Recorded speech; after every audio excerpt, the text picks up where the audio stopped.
नमस्कार मंडळी, मी संपदा सावंत नाट्य संपदा या सदरात आपलं मनपूर्वक स्वागत करत आहे.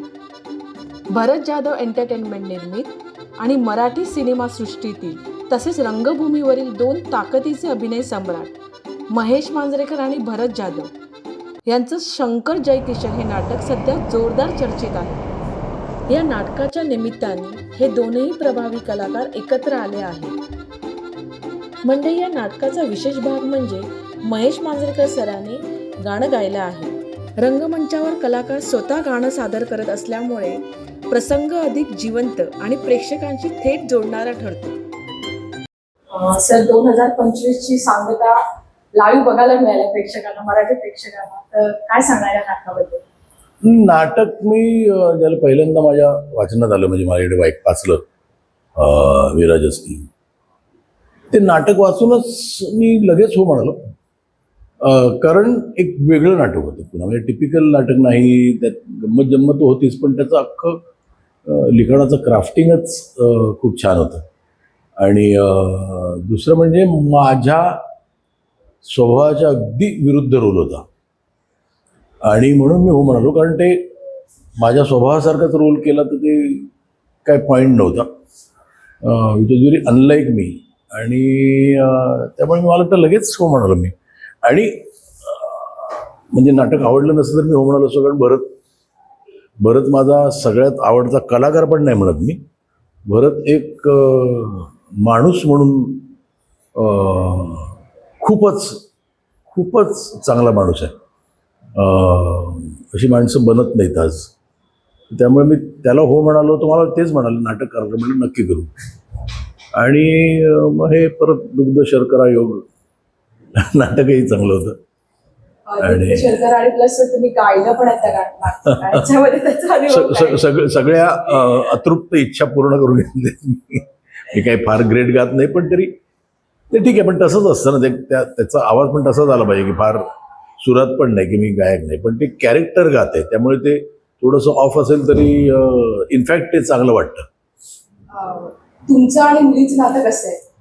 माझं आणि मुलीचं नातं तर जबरदस्त आहे. We are more of friends. आणि मला हे नवीन आहे, कारण मला अजून रिटायर केलेलं नाही आहे कोणी, त्यामुळे मला कोणी त्यांच्या घरी नेणार नाही. आणि आता चिल्ड्रन आर एव्हरीथिंग आयुष्यात. आणि मला वाटत नाही की माझी मुलं पण तसं मला काही वेगळं करायला लावतील. सर, एवढे दिग्गज तुम्ही आणि मांजरेकर सर, यांची निर्मिती कशी झाली, याची कन्सेप्ट कशी काय सुचली? मला जेव्हा नाटक वाचलं मी पुण्यात, विराजस कुलकर्णी नाटकाचा रायटर, जेव्हा एकदा वाचन झालं तेव्हा आधी करायचं की नाही ते ठरत होतं. आणि नाटक आवडलं मला, नो डाऊट. मग कास्टिंग म्हणलं समजा मी करतो, माझ्यासोबत अजून एक मोठं नाव पाहिजे असं मला वाटत होतं, की तो रोल तेवढाच तो घडवून आणतो ती गोष्ट. तो माझ्याशी मोठाच कोणता मी शोधत होतो. मग सहज म्हटलं आपण मांजरेकर सरांना विचारून बघूया पाहिजे तर झाली तयार तर वेल अँड गुड मग आपल्याकडे. आणि मग कारण मी करणार होतो आणि शिवानी तर करणारच होती, तो मेन रोलच जो आम्हाला पाहिजे होता. मग सरांना एकदा एका फंक्शनच्या वेळेस मी त्याला सांगितलं असं की एक नाटक आहे असं करूया म्हणाला, हरकत नाही, पर्यंत वाचून घ्या म्हटलं, आवडलं तर करा, असं काही नाही. पण त्यांनी वाचन केलं, नाटकाचं वाचन करत त्यांना आवडलं ते, आणि लगेच म्हणजे आपण कामाला लावायच्या. आणि मग तशा पद्धतीने नाटकात सर आले आणि ते खूप फरक पडला. एकंदरीतच नाटकाचं नाव आधी वेगळं होतं, मग सर आल्यानंतर नाव चेंज झालं. बऱ्याच गोष्टी त्यात इन झाल्या चांगल्या पद्धतीने. आणि मुळात नाटकच इतकं छान लिखाण असल्यामुळे, आणि त्यांच्यासोबत मी इतके वर्ष काम केले भरपूर चित्रपटात वगैरे, पण रंगभूमीवर कधी आम्ही एकत्र काम करत होतो. त्या रंगभूमीवर आम्ही कधी एकत्र काम केलं नव्हतं, तर ते एक आनंद मला घ्यायचाच होता. आणि तो घेतो आता प्रत्येक प्रयोगाने त्यांच्यासोबत काम करायचा वेगळा अनुभव घेतोय. सर, मुली आणि वडिलांचं नातं, तसं तुमचं आणि मुलीचं नातं कसं? तुमचं मुली सेम आहे, मीच आहे प्रत्येक पालकाचं. कारण जेव्हा मूल झाल्यानंतर एक जबाबदारी वाढते आणि मग तो जास्त कामात रमतो, कारण घर चालवायचं असतं. प्रत्येक सर्वसामान्य माणसाची गोष्टच आहे. त्यामुळे ते नात्याबद्दलचा तो दुरावा होतो थोडासा, नाही म्हटलं तरी, कारण सतत वडील एक्स्ट्रा काम करून घर चाललं पाहिजे. एक माणूस वाढला असतो घरात, ती मुलगी असेल किंवा मुलगा असेल, काही असेल. आणि मग त्या नात्यावर भाष्य करणारे नाटक आहे मुळात. मुलीची पण बाजू करेक्ट आहे, आता मी सगळं सांगत नाही, पण ती तिचं मत मांडते ते पण करेक्ट आहे. एक बाप पण त्याचं मत मांडतो तेच करेक्ट आहे. आणि मुळात या नाटकात एक धागा असा आहे की संवाद गेलाय प्रत्येक ठिकाणी. आपण बघतो ना, आता तो मोबाईल वगैरे आला त्यामुळे बोलणं कमी झालं लोकांचं आपापसात. प्रत्येक आपाप वेगळ्या ग्रहावर असल्यासारखे चर्चे येतात, हाय हॅलो बोलतात, पण घरात असून एकमेकांशी बोलायला मिळत नाही. संवाद गेलाय, ही मुख्य ही लाईन आहे आणि ती चांगली वर्कआउट झाली. त्यामुळे मुलीचा रोल तेवढा स्ट्रॉंग आहे, एक बाप पण त्याचं म्हणणं पण स्ट्रॉंग आहे, आणि एक मित्र येतो आणि तो मित्र ज्या पद्धतीने हे सगळं हँडल करतो त्यांचं एक रोल स्ट्रॉंग आहे. त्यामुळे मला असं वाटतं की एक खूप छान मेजवानी आहे या नाटकाची. प्रेक्षकांना एवढं सांगेन की नाटक सध्या रंगभूमीवर चालू आहे, छान पद्धतीने रिस्पॉन्स पण मिळतोय. जास्तीत जास्त लोकांनी नाटक पाहावं, जवळच्या नाट्यगृहात हे नाटक येईल, नक्की पहा. लेखक विराजस कुलकर्णी, नाटकाचे दिग्दर्शक सूरज पारसनीस आहे, गीत लिहिलंय आमचा पटवर्धन, त्याने क्षितिज पटवर्धनने, संगीत केलंय अजित परबने, नेपथ्य आहे आमचं संदेश बेंद्रे, आणि एकंदरीतच महेश सर आहे, मी आहे, शिवानी आहे. छान नाटक, छान कास्टिंग, छान म्युझिक, छान सगळं, आणि याचे प्रयोग पण छान होतात. कारण ज्यांना ही छान गोष्ट पाहायची असेल तर या नाटकाला आवर्जून या. तुम्हाला हे नाटक छान वाटेल आणि तुम्ही नकळत 4 लोकांना अजून सांगाल की नाटक का बघा. थँक्यू. या नाटकाचे लेखन विराजस कुलकर्णी यांनी केले आहे, तर दिग्दर्शनाची जबाबदारी सूरज पारसनीस यांनी सांभाळली आहे. मंडई या दोघांनी यापूर्वी प्रायोगिक आणि व्यावसायिक रंगभूमीवर खूप चांगले काम केले आहे. त्यांचा हा अनुभव या नाटकातून दिसून येतो. नाही, हे 19 वर्ष माझं नाट्यमय गेलं असं म्हणायला हरकत नाही. म्हणजे आमचं वरवर चौधूर आता नुकतंच 1-2 दिवसामध्ये 200 प्रयोग त्याचे क्रॉस होतील. त्याचबरोबर आमचं कोहम नावाचा नवीन कार्यक्रम आहे, त्याचे 10 शोज झालेले आहेत, जे खूप वेगळ्या पद्धतीच्या वेगळ्या धाटणीचा कार्यक्रम आहे. त्याबरोबर फुलवा खामकर यांच्याबरोबर आम्ही म्युझिकल नाटक पहिल्यांदाच केलं, एकतीची गोष्ट नावाचं. आणि आता या वर्षाची सांगता शंकर जयकिशननी होतीये, याचा मला खूप आनंद वाटतो. लहानपणापासून ज्यांची कामं बघत मोठे झालो, आज कुठेतरी ते मी लिहिलेले शब्द बोलणार आहेत स्टेजवर, याची एक याच्याबद्दल खूप भारी वाटतं. माझा मित्र सूरज पारसनीस यांनी हे नाटक बसवलंय, शिवानी अर्थात त्यात काम करते, त्यामुळे आय एम व्हेरी एक्सायटेड आणि आय होप याचे खूप प्रयोग होतील.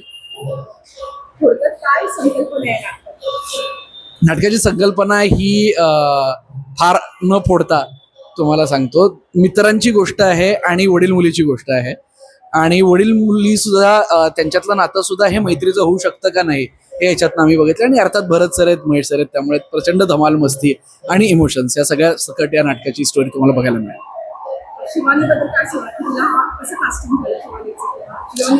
शिवानीचं कास्टिंग मी नाही केलं, शिवानीचं कास्टिंग सूरजने केलं. कारण मी शिवानीला जेव्हापासून ओळखतो त्याच्याही आधीपासून सूरज शिवानीला ओळखतो. अगदी त्याच्या डोळ्यासमोर ती लहानाची मोठी झाली आहे. आम्ही जे पहिलं नाटक बसवलं होतं त्यामध्ये शिवानी होती, त्यामुळे आमची एक तिघांचं युनिट खूप 14-15 वर्षांपासूनचं आहे. आणि त्यामुळे इतक्या 2 दिग्गजांबरोबर काम करताना सूरजला एखादी मैत्रीण आपली असावी असं वाटत होतं. आणि अर्थातच मी कुठलंही स्क्रिप्ट लिहिलं ते पहिले शिवानी वाचते. आम्ही जेव्हा नरेट करत होतो, जेव्हा अनेक प्रोड्युसर समोर जाऊन त्याचं वाचन करत होतो, त्या वाचनामध्ये माझ्याबरोबर शिवानी असायची. त्यामुळे बाकी महेश सर, भरत सर येईपर्यंत शिवानीने हे जवळपास 15 वेळा स्क्रिप्ट वाचन करून झालं होतं. त्यामुळे दुसऱ्या ॲक्ट्रेसकडे त्याची गरजच नव्हती. या वर्षी 4 नाटकं झाली, पुढच्या वर्षी अजून एक 4-5 होतील अशी अपेक्षा आहे. सूरज सर, तुम्ही म्हणालात की व्यावसायिक म्हणून पहिलं दिग्दर्शक म्हणून नाटक केलं तुम्ही, आणि ते पण दिग्गज कलाकार महेश सर आणि भरत सर. तर ॲज अ डायरेक्टर म्हणून काय अनुभव आहे आणि याचं कास्टिंग कसं झालं? मुळात मी खूप नशीबवान समजतो की पहिल्याच नाटकाकरता आपल्याला एवढे मोठे दिग्गज कलाकार मिळाले.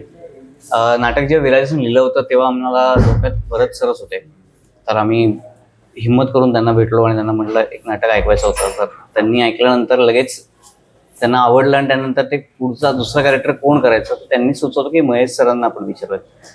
आणि आम्ही असे होतो की महेश सरांना त्यांचा अभिनेत्याचा आम्ही फॅन खूप वर्ष होतो, पण त्यांना रंगभूमीवरती खूप वर्ष झाली त्यांनी काम केलं नाही आहे. त्यामुळे मग त्यांना आवडेल का हे काम करायला, हे होईल का, ही धाकधूक होती. पण मग जेव्हा मी त्यांना नाटक ऐकवलं तेव्हा त्यांना नाटक आवडलं आणि ते लकीली हो म्हणले. आणि त्यानंतर एक जबाबदारी अशी होती की भरत सर आणि महेश सर इतक्या वर्षांनी पहिल्यांदा एकत्र येणार आहेत आणि या सगळ्यामध्ये आता हे कसं होणार, काय धाकधूक असेल याची भीती मला खूप होती. पण ते दोघे इतके मोठे आहेत की त्यांनी मला इतकी मोकळीक दिली काम करण्याची. त्यांनी मला काही टेन्शन घेऊ नकोस, आम्ही सगळं हे करून घेऊ, मला सांभाळून घेतलं. या सगळ्यामध्ये एक फार महत्त्वाचं होतं की हा त्यांचा मोठेपणा होता की एका लहान मुलाकडनं असं ऐकायचंय का, हे करायचंय का, तरी त्यांनी काही याच्याबद्दल काही असं हे घेतलं नाही. आमचे खूप छान प्रकारे इंटरॅक्शन्स व्हायचे, इनपुट्स एकमेकांना देत ते आम्ही सगळं नाटक बांधत गेलो, फुलत गेलो आणि मला खूप मजा आली. त्यांच्याकडनं खूप शिकण्यासारख्या गोष्टी ऑब्व्हियसली आहेत आणि अजूनही मी शिकतोय. त्यामुळे त्याबरोबर त्यांच्याबरोबर काम करताना एक प्रकारचा कॉन्फिडन्स बिल्ड होत गेला, कारण त्यांनी तुम्हाला कॉन्फिडन्स दिला, तू कर, तुला तुझ्या विजनवरती विश्वास आहे. आणि त्या प्रकारे हे नाटक आज पहिला प्रयोग त्याचा झाला आणि मजा आली.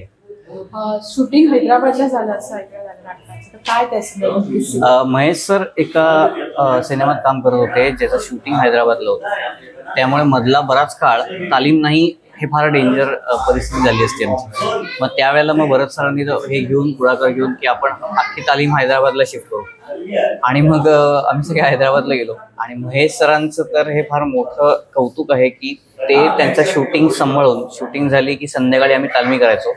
शूटिंगमधनं शॉर्टमधनं वेळ मिळाला की आम्ही व्हॅनिटी व्हॅन्समध्ये चक्र्या घ्यायचो, म्हणजे रिहर्सल स्क्रिप्टवरती बसायचो, डिस्कशन्स व्हायचे. सो आमचा ते 7-8 दिवस जे आम्ही हैदराबादमध्ये होतो ते पूर्णतः आम्ही मिनिटं वापरल्यासारखं आम्ही काम केलं. त्यामुळे त्याच्याकरता आम्ही इकडे हैदराबादला गेलो होतो. बट हैदराबाद हा अनुभव खूपच मजेशीर होता.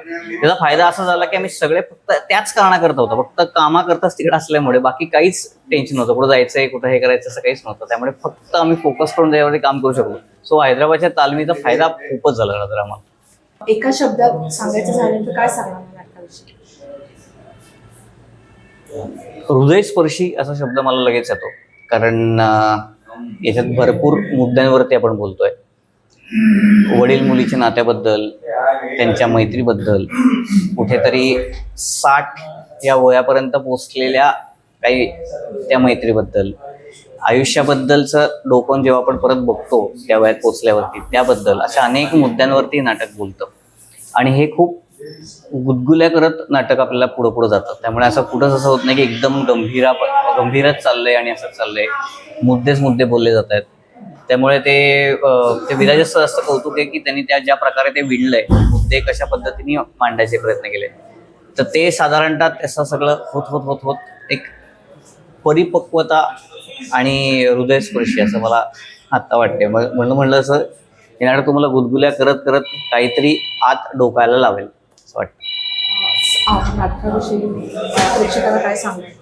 प्लीज हे नाटक बघायला या. तुम्ही डिसअपॉइंट होणार नाही असं महेश सरांनी ऑलरेडी सांगितलं. सो माझ्यावर विश्वास नसेल तरी महेश सरांवरती तुमचा नक्की विश्वास असेल.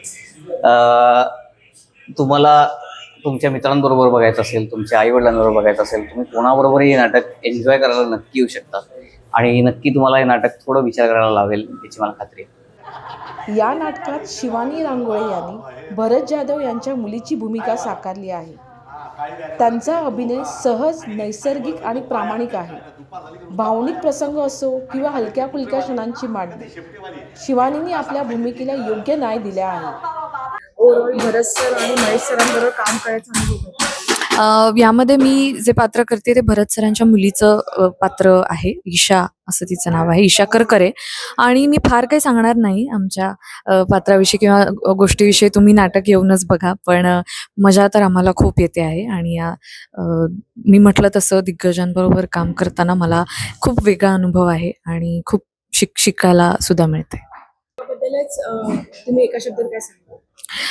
तर शंकर जयकिशन हे जे नाटक आहे ते नाव त्याचं शंकर जयकिशन का आहे हे तुम्हाला नाटक बघितल्यानंतर कळेलच. पण मैत्रीची गोष्ट आहे आणि यामध्ये खूप आम्ही तुम्हाला खळखळून हसवणार आहोत, रडवणार आहोत. तर बघायला विसरू नका शंकर जयकिशन. मंडळी, एकूणच शंकर जयकिशन हे केवळ 2 मोठ्या कलाकारांचं एकत्र येणं नाही, तर अनुभव, अभिनय आणि रंगभूमीवरील परिपक्वतेचा संगम आहे. मराठी नाटक प्रेमींनी आवर्जून पाहावं असं हे नाटक आहे. पुन्हा भेटूया नाट्य संपदा या सदरात. नमस्कार. तुम्ही कोण? टेम्पो आला नक्कीच नाही. काय विचार?